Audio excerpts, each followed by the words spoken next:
ಓಂ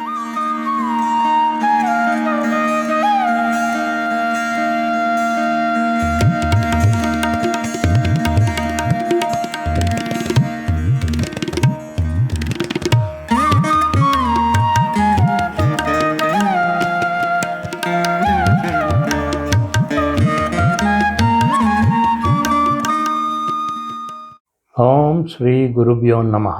ಪ್ರಿಯ ಸ್ನೇಹಿತರೆ, ಎಲ್ಲರಿಗೂ ನಮಸ್ಕಾರಗಳು.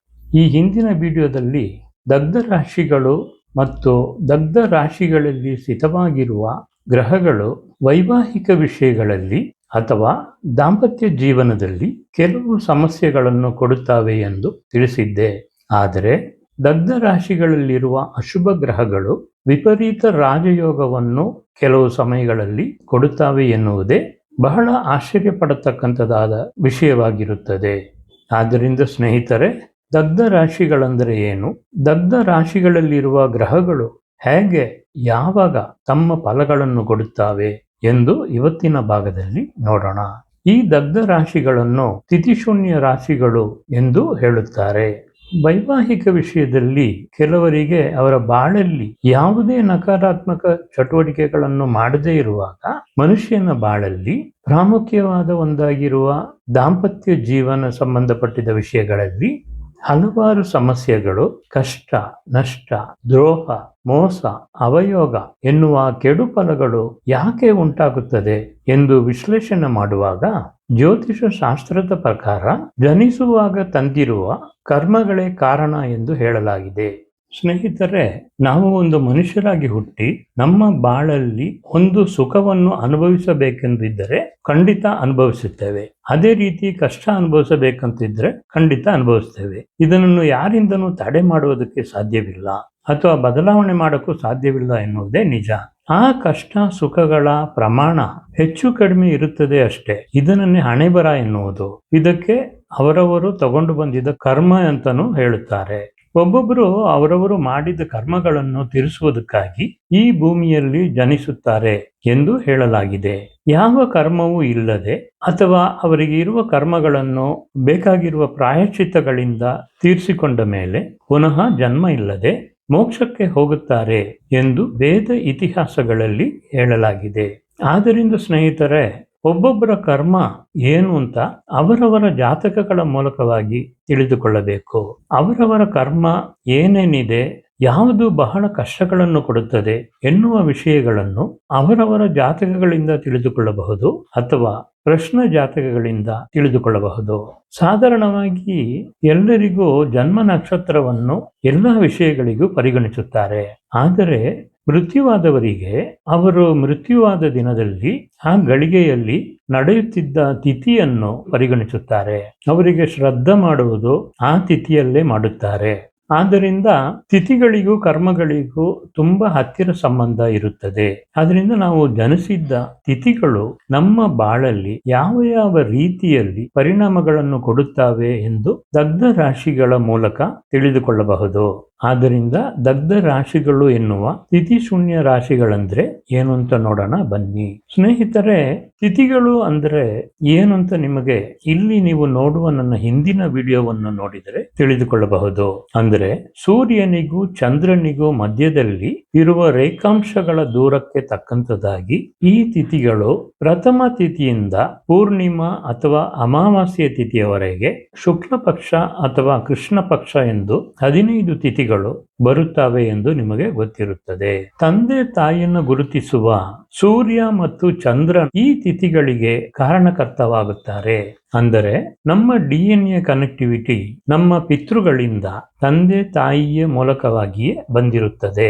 ಅಂದ್ರೆ ನಮ್ಮ ಕರ್ಮಗಳು ಸೂರ್ಯ ಮತ್ತು ಚಂದ್ರ ಎನ್ನುವ ತಂದೆ ತಾಯಿಯಿಂದ ಬರುವುದರಿಂದ ನಾವು ಜನಿಸಿದ ದಿನದಲ್ಲಿರುವ ತಿಥಿಯು ಪ್ರಾಮುಖ್ಯವಾಗಿರುತ್ತದೆ. ಅವನ ಕರ್ಮಗಳ ಪ್ರಕಾರ ಯಾವ ತಿಥಿಯಲ್ಲಿ ಒಬ್ಬ ಜನಿಸಬೇಕೋ ಆ ತಿಥಿಯಲ್ಲೇ ಜನಿಸಬೇಕಾಗಿರುತ್ತದೆ. ಸ್ನೇಹಿತರೆ, ಯಾಕೆ ಈ ತಿಥಿ ವಿಷಯವನ್ನು ಇಷ್ಟು ವಿವರಿಸಿ ಹೇಳುತ್ತೇನೆ ಎಂದರೆ, ಈ ಒಂದೊಂದು ತಿಥಿಯು ಎರಡೆರಡು ರಾಶಿಗಳನ್ನು ಗುರುತಿಸುತ್ತದೆ. ಈ ರಾಶಿಗಳಿಗೆ ದಗ್ಧ ರಾಶಿಗಳು ಅಥವಾ ತಿಥಿಶೂನ್ಯ ರಾಶಿಗಳು ಅನ್ನುತ್ತಾರೆ. ಈ ರಾಶಿಗಳು ಜಾತಕನಿಗೆ ತಮ್ಮ ಕಾರಕತ್ವ ಫಲಗಳನ್ನು ಕೊಡಕ್ಕಾಗದೆ ತಮ್ಮ ಬಲವನ್ನು ಕಳೆದುಕೊಂಡಿರುತ್ತವೆ. ಆದ್ದರಿಂದ ಈ ರಾಶಿಗಳನ್ನು ಶೂನ್ಯ ರಾಶಿಗಳು ಎಂದು ಹೇಳಲಾಗುತ್ತದೆ. ಈ ಶೂನ್ಯ ತಿಥಿಗಳಿಂದ ಆಗುವುದರಿಂದ ತಿಥಿಶೂನ್ಯ ರಾಶಿಗಳು ಅನ್ನುತ್ತಾರೆ. ದಗ್ಧ ರಾಶಿಗಳೆಂದರೆ ಬೆಂಕಿಯಿಂದ ಸುಟ್ಟು ಬೂದಿಯಾಗಿದ್ದ ರಾಶಿಗಳು ಎಂದು ಅರ್ಥ ಆಗುತ್ತದೆ. ಈ ಶುಕ್ಲ ಪಕ್ಷ ಮತ್ತು ಕೃಷ್ಣ ಪಕ್ಷ ತಿಥಿಗಳಾದ ಒಟ್ಟು 30 ತಿಥಿಗಳಲ್ಲಿ ಚತುರ್ದಶಿ ತಿಥಿ ಮಾತ್ರ 4 ದ್ವಿಸ್ವಭಾವ ರಾಶಿಗಳಾದ ಮಿಥುನ, ಕನ್ಯಾ, ಧನಸ್ಸು, ಮೀನ ರಾಶಿಗಳನ್ನು ಶೂನ್ಯ ರಾಶಿಗಳಾಗಿ ಗುರುತಿಸುತ್ತದೆ. ಇದರಲ್ಲಿ ಪೂರ್ಣಿಮಾ ಮತ್ತು ಅಮಾವಾಸ್ಯೆ ತಿಥಿಗಳು ಯಾವ ಶೂನ್ಯ ರಾಶಿಯನ್ನು ಗುರುತಿಸುವುದಿಲ್ಲ. ಇಲ್ಲಿ ನೀವು ನೋಡುವ ಪಟ್ಟಿಯಲ್ಲಿ ಯಾವ ರಾಶಿಗಳು ಯಾವ ತಿಥಿಯಲ್ಲಿ ಶೂನ್ಯವಾಗುತ್ತವೆ ಎಂದು ನೋಡಬಹುದು.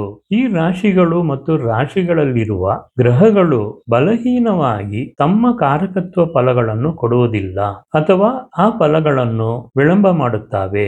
ಅಂದರೆ ನೈಸರ್ಗಿಕ ಶುಭ ಗ್ರಹಗಳು ಎನ್ನುವ ಗುರು, ಶುಕ್ರ, ಶುಕ್ಲ ಪಕ್ಷ ಚಂದ್ರ ಶುಭ ಗ್ರಹಗಳೊಟ್ಟಿಗೆ ಸೇರಿದ ಬುಧ ಆದ ಗ್ರಹಗಳಿಗೆ ಅವು ತಮ್ಮ ಶುಭ ಫಲಗಳನ್ನು ಕಳೆದುಕೊಂಡು ತಮ್ಮ ಕಾರಕತ್ವ ಫಲಗಳನ್ನು ಅಷ್ಟು ಬಲವಾಗಿ ಕೊಡುವುದಿಲ್ಲ. ಕೊಟ್ಟರೂ ಆ ಫಲಗಳಲ್ಲಿ ಸಮಸ್ಯೆಗಳು ಇರುತ್ತದೆ. ಇಲ್ಲಿ ನೀವು ನೋಡುವ ಉದಾಹರಣೆ ಜಾತಕದಲ್ಲಿ ಚತುರ್ದಶಿ ತಿಥಿಯಲ್ಲಿ ಜನಿಸಿರುವ ಈ ಜಾತಕನಿಗೆ ದ್ವಿಸ್ವಭಾವ ರಾಶಿಗಳಾದ ಕನ್ಯಾ, ಧನಸ್ಸು, ಮೀನ ಮತ್ತು ಮಿಥುನ ಆದ 4 ರಾಶಿಗಳು ತಿಥಿಶೂನ್ಯ ರಾಶಿಗಳಾಗಿರುತ್ತದೆ. ಇಲ್ಲಿ ಪುತ್ರಕಾರಕನಾದ ಗುರು ತಿಥಿಶೂನ್ಯ ರಾಶಿಯಾದ ಧನುರ್ ರಾಶಿಯಲ್ಲಿ ಸ್ಥಿತವಾಗಿರುವುದರಿಂದ ಈ ಜಾತಕನಿಗೆ ಪುತ್ರ ಭಾಗ್ಯ ಇರಲಿಲ್ಲ ಮತ್ತು ಪುತ್ರಕಾರಕ ಗುರು ಪುತ್ರ ಭಾವವಾದ 5ನೇ ಭಾವದಲ್ಲೇ ಸ್ಥಿತವಾಗಿರುವುದರಿಂದ ಕಾರಕೋ ಭಾವನಾಸ್ತಿಯಾಗಿತ್ತು. ಕೆಲವು ಸಮಯಗಳಲ್ಲಿ ಮಕ್ಕಳು ಹುಟ್ಟಿದರೂ ಆ ಮಕ್ಕಳಿಂದ ಹೆಚ್ಚಿನ ಸಮಸ್ಯೆಗಳು ಉಂಟಾಗುತ್ತದೆ. ಆದರೆ ಆ ಶುಭ ಗ್ರಹಗಳು ಕೆಟ್ಟೋಗಿದ್ದರೆ, ಅಂದರೆ ವಗ್ರಿಯಾಗುವುದು, ನೀಚನಾಗಿರುವುದು, ಬಾಧಕಾಧಿಪತಿಯಾಗಿರುವುದು, ಅಸ್ತಂಗತವಾಗಿರುವುದು, ದುಸ್ಥಾನ ಅಧಿಪತಿಗಳಾಗುವುದು ಎನ್ನುವ ಸ್ಥಿತಿಗಳಲ್ಲಿದ್ದು ಅಶುಭರಾಗಿದ್ದರೆ ಮಾತ್ರ ಆ ಜಾತಕರಿಗೆ ಕೆಡು ಫಲಗಳು ಕಡಿಮೆಯಾಗಿ ಒಳ್ಳೆ ಫಲಗಳನ್ನು ಕೊಡುವಂತದಾಗಿರುತ್ತದೆ. ಅದೇ ರೀತಿ ಅಶುಭ ಗ್ರಹಗಳಾದ ರಾಹು, ಶನಿ, ಕುಜ, ಕೇತು, ಕೃಷ್ಣ ಪಕ್ಷ ಚಂದ್ರ, ದುಸ್ಥಾನ ಎನ್ನುವ 6, 8, 12ನೇ ಮನೆಯ ಭಾವಾಧಿಪತಿಗಳು, ಬಾಧಕಾಧಿಪತಿ ಗ್ರಹಗಳು, ವಗ್ರಿ, ನೀಚ, ಅಸ್ತಂಗತವಾಗಿರುವ ಗ್ರಹಗಳು ತಿಥಿಶೂನ್ಯ ರಾಶಿಗಳಲ್ಲಿದ್ದರೆ ತಾವು ಕೊಡುವ ಕೆಡು ಫಲಗಳನ್ನು ಕಡಿಮೆ ಮಾಡುತ್ತವೆ. ಕೆಲವು ಸಮಯಗಳಲ್ಲಿ ರಾಜಯೋಗವನ್ನು ಕೊಡುತ್ತವೆ. ಅದೇ ರೀತಿ ತಿಥಿಶೂನ್ಯ ರಾಶಿಯ ಅಧಿಪತಿಯಾದ ಒಂದು ಗ್ರಹ ಮತ್ತೊಂದು ತಿಥಿಶೂನ್ಯ ರಾಶಿಯಲ್ಲಿ ಸ್ಥಿತವಾಗಿದ್ದರೆ ಅದು ವಿಪರೀತ ರಾಜಯೋಗವನ್ನು ಕೊಡುತ್ತದೆ. ಈ ರೀತಿಯಾದ ನಕಾರಾತ್ಮಕ ಫಲಗಳು ಅಥವಾ ಒಳ್ಳೆ ಫಲಗಳು ತಿಥಿಶೂನ್ಯ ರಾಶಿಯಧಿಪತಿಗಳು ಅಥವಾ ತಿಥಿಶೂನ್ಯ ರಾಶಿಗಳಲ್ಲಿರುವ ಗ್ರಹಗಳ ದಶಾಭುಕ್ತಿ ಅಂತರ ಕಾಲಗಳಲ್ಲಿ ನಡೆಯುತ್ತದೆ. ಇದು ಒಂದೊಂದು ದಶಾಕಾಲದಲ್ಲೂ ಆ ಭುಕ್ತಿಗಳು ಅಥವಾ ಅಂತರ ದಶಗಳು ಬರುವಾಗ ನಡೆಯುತ್ತದೆ. ಈ ತಿಥಿಶೂನ್ಯ ದೋಷಕ್ಕೆ ಕಾರಣ ನಾವು ಹಿಂದಿನ ಜನ್ಮದಲ್ಲಿ ಅಥವಾ ಈ ಜನ್ಮದಲ್ಲಿ ಅಥವಾ ನಮ್ಮ ಪೂರ್ವಜರು ತಂದೆ ತಾಯಿಗೆ ಅಥವಾ ಹಿರಿಯರಿಗೆ ಹೆಚ್ಚಿನ ಕಷ್ಟಗಳನ್ನು ಕೊಟ್ಟು ಅವರ ಮನಸ್ಸಿಗೆ ಸಾಕಷ್ಟು ದುಃಖಗಳನ್ನು ಅನುಭವಿಸುವ ಹಾಗೆ ಮಾಡಿ ಆ ಕಷ್ಟಗಳಿಂದಲೇ ಅವರು ಮೃತಿಯಾಗಿದ್ದ ದೋಷ ಮತ್ತು ಶಾಪವೇ ಕಾರಣಗಳಾಗುತ್ತದೆ. ಕಾರಣ ತಂದೆ ತಾಯಿನ ಗುರುತಿಸುವ ಸೂರ್ಯ ಚಂದ್ರನೇ ತಿಥಿಗಳಿಗೆ ಕಾರಣವಾಗುತ್ತದೆ. ತಂದೆ ತಾಯಿನ ಆಸ್ತಿಗಳನ್ನು ಬಲವಂತವಾಗಿ ತಮ್ಮದಾಗಿ ಪಡೆದುಕೊಂಡು ಅವರನ್ನು ಮನೆ ಬಿಟ್ಟು ಹೋಗುವ ಹಾಗೆ ಮಾಡುವುದು, ಅವರಿಗೆ ಯಾವ ಸುಖಗಳನ್ನು ಅನುಭವಿಸುವುದಕ್ಕೆ ಬಿಡದೆ ಆರೋಗ್ಯ ಕೊರತೆ ಬಂದು ಕೂಡಲೇ ಬೇಕಾಗಿರುವ ವೈದ್ಯಕೀಯ ಚಿಕಿತ್ಸೆಗಳನ್ನು ಕೊಡದೆ ಕೈಬಿಡುವುದು ಎನ್ನುವ ಚಟುವಟಿಕೆಗಳು ತಿಥಿಶೂನ್ಯ ದೋಷಗಳಾಗಿ ಬರುತ್ತವೆ. ವಿವಾಹ ಆದ ಮೇಲೆ ಅತ್ತೆ ಮತ್ತು ಮಾವನು ತಂದೆ ತಾಯಿಗೆ ಸಮಾನ ಹಕ್ಕುಗಳನ್ನು ಹೊಂದಿರುತ್ತಾರೆ. ಸಾಮಾನ್ಯವಾಗಿ ತಿಥಿಶೂನ್ಯ ದೋಷಗಳು ಪುತ್ರ ಭಾಗ್ಯಕ್ಕೆ ತೊಂದರೆ ಕೊಡುತ್ತವೆ. ನಮ್ಮ ಪೂರ್ವಜರ ಆಸ್ತಿಗಳನ್ನು ಅನುಭವಿಸುವವರೆಲ್ಲರೂ ಅವರಿಗೆ ಏನೇನು ಕಷ್ಟಗಳನ್ನು ಕೊಟ್ಟಿದ್ದಾರೋ ಅಷ್ಟಕ್ಕಷ್ಟೇ ಕರ್ಮಗಳನ್ನು ಅನುಭವಿಸಬೇಕಾಗಿರುತ್ತದೆ. ಅವರನ್ನು ಸಂತೋಷವಾಗಿ ಇಟ್ಟುಕೊಂಡಿದ್ದರೆ ದೋಷಗಳು ಕೆಲಸ ಮಾಡುವುದಿಲ್ಲ. ವಯಸ್ಸಾದ ಹಿರಿಯರು ಯಾರೇ ಆಗ್ಲಿ, ಇನ್ಕ್ಲೂಡಿಂಗ್ ತಂದೆ ತಾಯಿ, ಮಾವ, ಅತ್ತೆ, ಅಜ್ಜಿ, ಅಜ್ಜ, ದೊಡ್ಡಪ್ಪ, ಚಿಕ್ಕಪ್ಪ, ದೊಡ್ಡಮ್ಮ, ಚಿಕ್ಕಮ್ಮ, ಗುರುಗಳು ಆದವರಿಗೆ ಸಂತೋಷ ಪಡುವ ಹಾಗೆ ನಮ್ಮಿಂದ ಆದಷ್ಟು ಏನೇನು ಮಾಡುವುದಕ್ಕೆ ಸಾಧ್ಯ ಇರುತ್ತದೆಯೋ ಅದೆಲ್ಲ ಮಾಡಿ ಅವರುಗಳನ್ನು ಖುಷಿಪಡಿಸಿ ಅವರ ಆಶೀರ್ವಾದವನ್ನು ತಗೊಂಡರೆ ಈ ದೋಷಗಳ ತೀವ್ರತೆ ಖಂಡಿತ ಕಡಿಮೆಯಾಗುತ್ತದೆ. ಏನು ಮಾಡಕ್ಕಾಗಲಿಲ್ಲ ಅಂದ್ರೆ ಅಟ್ಲೀಸ್ಟ್ ಚೆನ್ನಾಗಿದ್ದೀರಾ, ಏನಾದರೂ ಬೇಕಂದ್ರೆ ನನಗೆ ಹೇಳಿ ಎನ್ನುವ ಸಕಾರಾತ್ಮಕ ಮಾತುಗಳನ್ನು ಮಾತನಾಡಿದರೆ ಸಾಕು, ಅವರ ಆಶೀರ್ವಾದ ಖಂಡಿತ ಸಿಗುತ್ತದೆ.